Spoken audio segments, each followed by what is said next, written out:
Dragon has never thrown a single punch on screen, yet he's considered one of the most dangerous men alive. The world government fears him more than any Yonko. Why? Because every time this man shows up, nature itself bends to his will.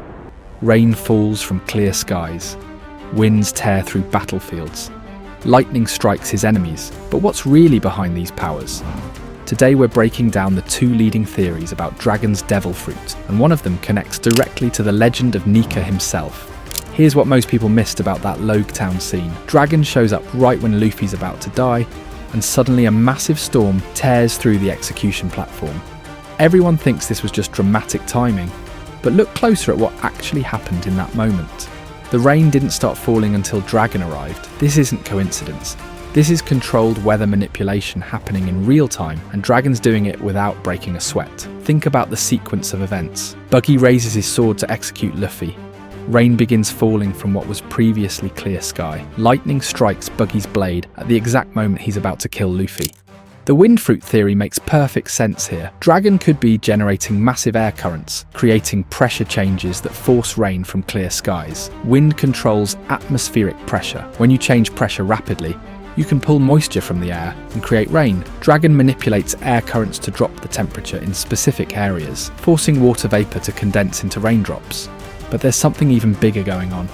Watch how the storm builds. It starts small, then grows into this massive weather system that covers the entire town. The weather doesn't just appear instantly, it develops naturally, following real meteorological patterns. First comes the pressure drop that Dragon creates with wind manipulation. Then moisture condenses into clouds. Finally, electrical charges build up until lightning forms. What was the clue about Dragon's devil fruit hidden in the Loguetown scene? The progressive storm build-up suggests complete atmospheric control. Dragon doesn't just summon weather out of nowhere. He manipulates the fundamental forces that create weather systems. This points to either an awakened wind Logia fruit or something even more powerful: total climate manipulation through air pressure and temperature control. Wind controls everything: pressure, temperature, moisture, even lightning formation. Dragon could theoretically control all of these factors by manipulating air movement and pressure. But if Dragon can create storms this massive, we might be looking at something beyond just wind control. The Loguetown storm covered the entire town and lasted long enough for Dragon to disappear completely after his confrontation with Smoker. That level of weather manipulation suggests to me that he has powers that go far deeper than simple wind generation. What if he controls entire weather systems like a living climate machine? The storm fruit theory suggests Dragon can manipulate temperature, humidity, air pressure, and electrical charges all at once.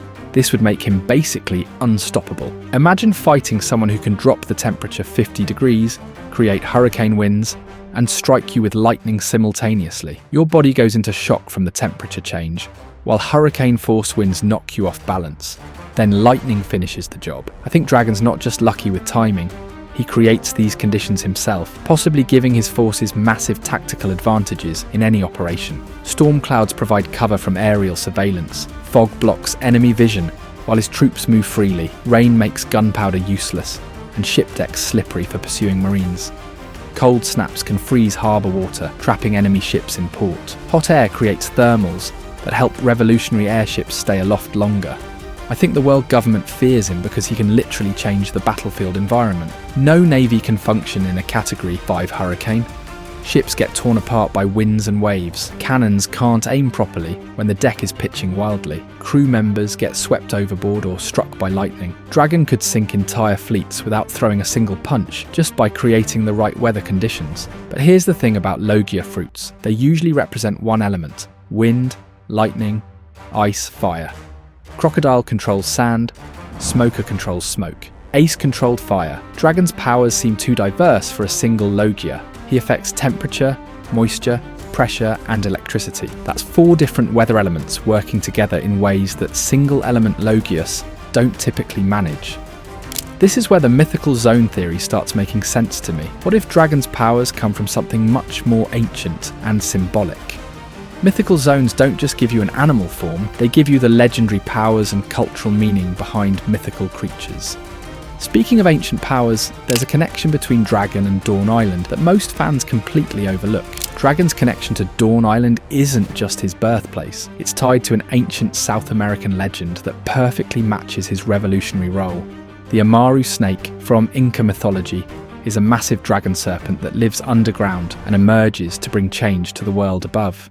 This creature doesn't just control storms, it represents the hidden forces that shake the foundations of established power structures. Dragon operates exactly like the Amaru. He works from the shadows, building underground networks, then emerges to topple governments and free the oppressed. The Revolutionary Army functions like the Amaru's subterranean existence. They gather intelligence in secret. They build alliances in hidden locations. They plan operations from bases the world government can't find. Then they strike without warning, destabilizing entire nations before disappearing back into the shadows. The Amaru can create earthquakes and storms when it moves.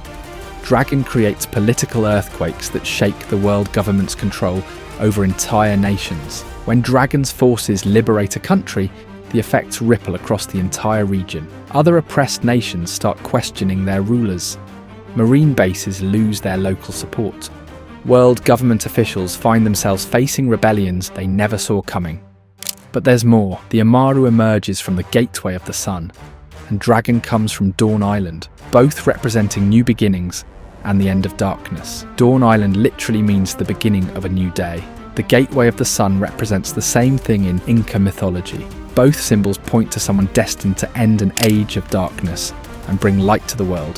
The Amaru mythology describes a creature that brings vital water to agricultural lands, giving life to the people. Every time Dragon appears somewhere, rain or storms follow. This isn't just weather manipulation.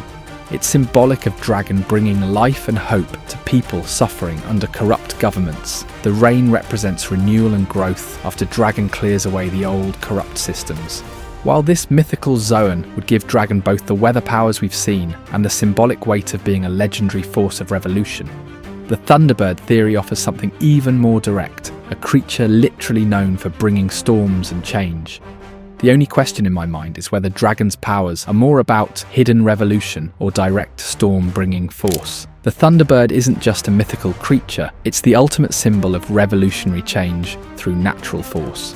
In Native American mythology, the Thunderbird brings storms to wash away corruption and create new growth, exactly like Dragon's mission. This creature controls lightning, wind and rain not for destruction, but for renewal, clearing away the old to make room for the new. Dragon's goal isn't just to defeat the world government.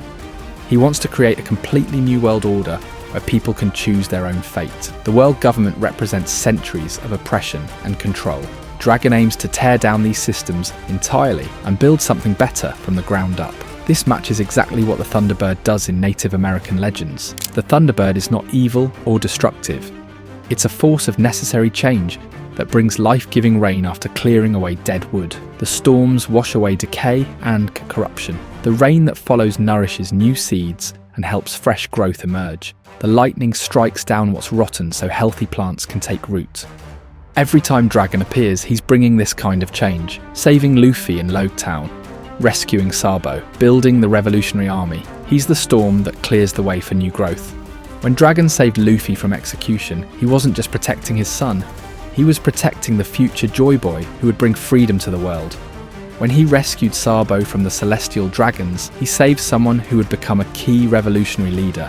This connects directly to the Nika legend that may have inspired Dragon. Both represent forces that bring dawn after the darkest night. I think Dragon learned about Nika from Kuma, the sun god who brings freedom and laughter. The Thunderbird brings the storms that clear the sky for that sun to shine. Whether it's Logia or Mythical Zoan, I believe Dragon's fruit represents the same thing, the power to change the world itself. The Thunderbird theory gives Dragon both the storm powers and the symbolic meaning of renewal and revolution. He becomes nature's way of forcing change when peaceful methods fail. Dragon's devil fruit isn't just about weather warping power, it's about his role as the force that brings the dawn to a world trapped in darkness. Dragon represents the same thing Luffy does, freedom. The final war is coming, and when Dragon finally throws that first punch, the whole world will see what happens when nature itself fights for justice. As always, thank you for watching, and have a nice one.